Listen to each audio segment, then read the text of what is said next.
you initially thought about doing an album back in 2013. So was it basically waiting for this moment where everything kind of clicked together to start on what is now Yeah, being I think debuted? we were talking about this earlier. It was kind of more about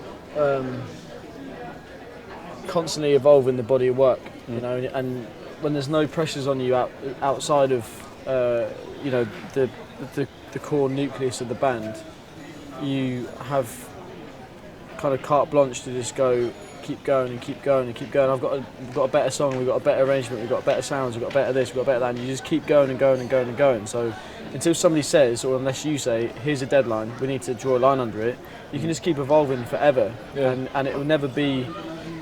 You'll never be ready to make that statement to make an album. So for us, it was more of a fact that we felt like we reached a point where everything beyond that point would be something new, and everything before that point was something we needed to draw a line under. So it was collecting that body of work, and it's more it felt like that chapter needed to be closed, and we needed to just go, right, let's define that body of work, and then everything beyond that would be something new.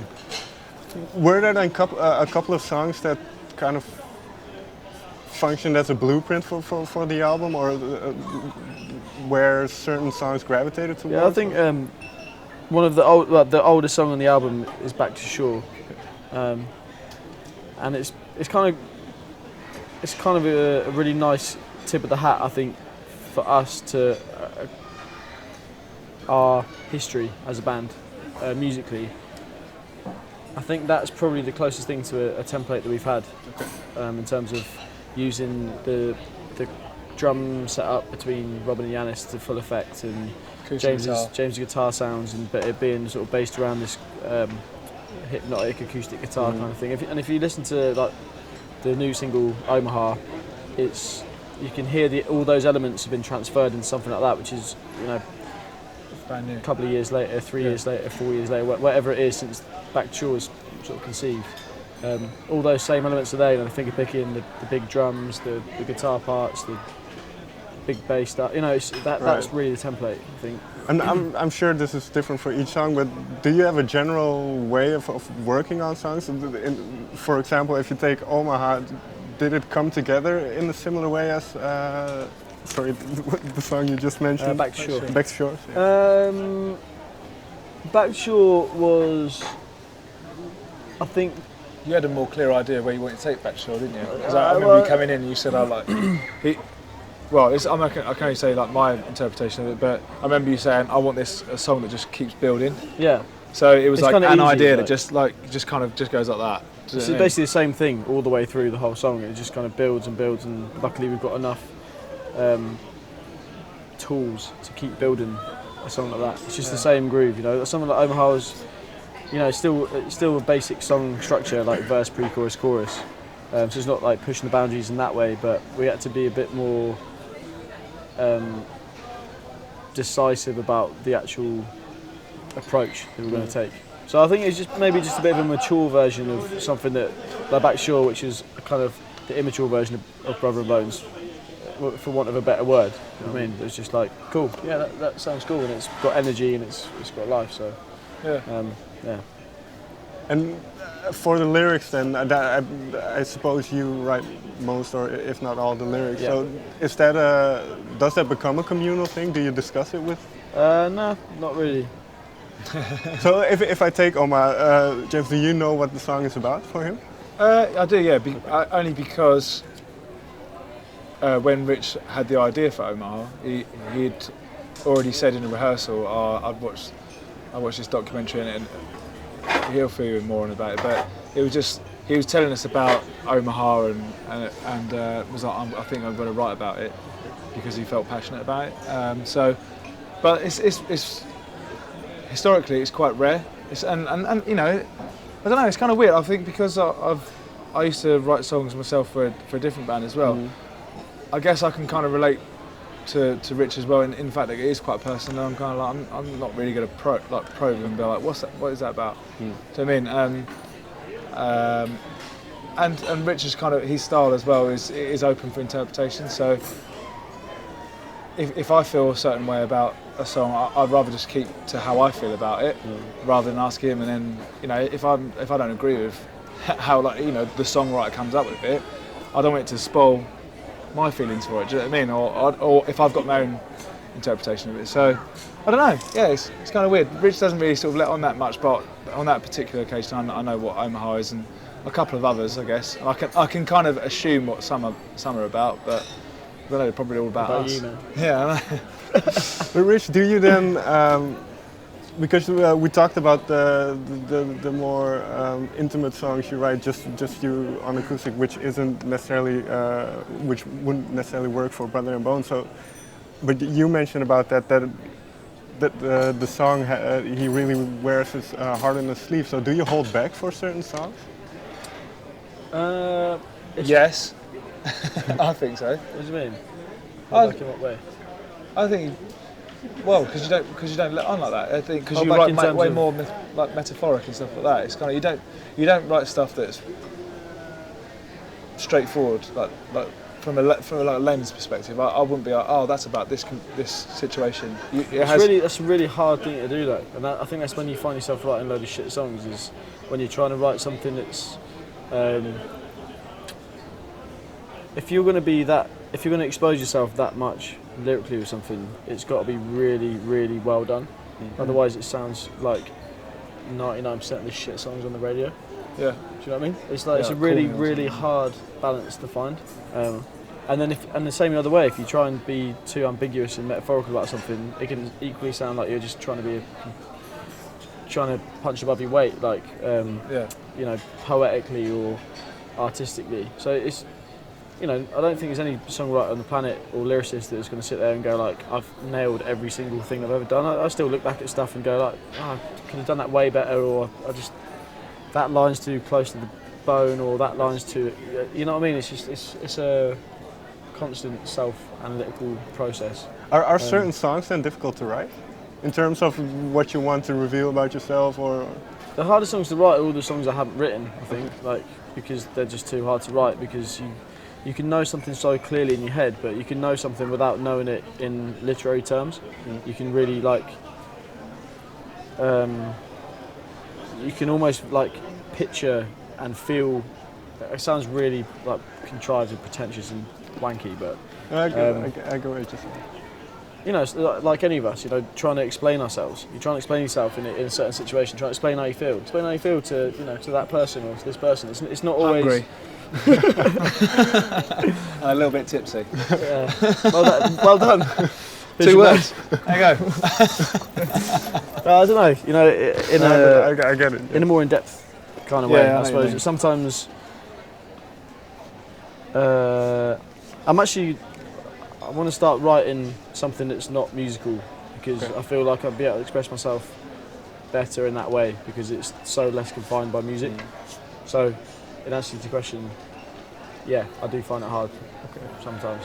Finally then, and this kind of touches upon what you just said, but you mentioned that this album, if you would have gone on from here, that would be a new thing. So what changed? What is the new thing? Is it musically? Is it lyrically? Or? I'd like to do something new lyrically, definitely. I kind of... I suppose the themes that are explored in the album and the stuff that we've done previously are quite... they're quite intense. They're not very sort of peripheral. You know, it'd be nice to just write stuff that could really be meaningful, but it doesn't have to be poignant. Right. And I think that's something that I struggle with, because I just have to write everything. I have to write most of the stuff from first person. I have to really feel it and project myself into a situation. So it's a challenge for me, whereas it might be the opposite for another songwriter, but for me it's a challenge to write something that's a little bit more just loose so yeah, thematically I'd like to explore that. I think our approach has been different as well, so far. Yeah. We started jamming more, because we've had a little bit more time. We went away to Cornwall for a week, to Rob's house. It was empty, and we just set up and kind of just did what it should be about, you know, like and what we've always wanted to, that luxury of just being together 24/7 for a week. You know what I mean? We just playing music until we were tired. Do you know what I mean? That kind of, and having a few glasses of wine or something, and not, you know, it's not necessarily self-indulgent, but just doing stuff like, well, I guess it kind of is self-indulgent, but playing for us, rather than trying to play for, oh, what would an audience want? What would a record label want? You know, and I think, not that we've been bogged down with it too much up until now, but it's definitely been something that we've considered. So, and it always does affect the end result, whereas I think now, you know, we've got an album under our belt now. Now, you know, I know it's not out yet, but it's done. So for us, we're like, cool, all right, let's just concentrate on just enjoying ourselves now and play the kind of music that we've always enjoyed playing, and you know, some of the albums that we enjoy the most is maybe some of the ones that are probably the least radio friendly. But because everything we've been doing as well up till now has kind of been self-released and stuff like that. What we got to lose? Do you know what I mean? Like, we might as well just make music that we really enjoy and hope that people enjoy that as much as well. So I'm not going to say that we're going to go down into some kind of proggy 9-minute track. No. Well, we could do. Coming soon. No, but you know, it's just we've kind of opened that door now. We've gone like, well, do you know what? Let's just do stuff that we enjoy now and not be so bogged down with all the other stuff that goes on around us. Final question then, might this be, and this might be completely wrong, but might this be a reaction then to the way the music industry works with where everything is so controlled and you need a certain length of song and certain... Probably. I suppose we've been in this weird position where we've never really been immersed in that, but also we've lived our whole lives in it. So it's like we've never been signed to a major record label where we've had all these external pressures and about, yeah, you need to have this single then and that needs to be right, that needs to be finished by then and it needs to sound like this, and we never really had that. But with not having that, there's a certain internal pressure between ourselves that we have expectations of each other and what we want to do with music. Also trying to make sure we don't slip off the precipice of just going too self-indulgent. Right. So I think in a weird way everything's got some kind of reaction to the nature of the beast, you know, like whether it's the state of the music industry in a whatever sense you want to say, you know, in the Spotify, Napster, piracy, Right. iTunes way, or if it's a reaction to the music industry in the fact that just artistically you want to push yourself and be progressive and choosing things that are new that you want to help move you to the next level. Yeah, I think everything's got an element of reactionary. Yeah. It's some of our experiences as well. I mean, I kind of sort of talk from my own one, but you know, I saw loads of gigs last year. We had loads of free time after we recorded the album, and we went to see loads of shows. And some of the ones that, and I was surprised that it moved me so much. But the one that stood out the most after seeing all these big names was going to see Fink.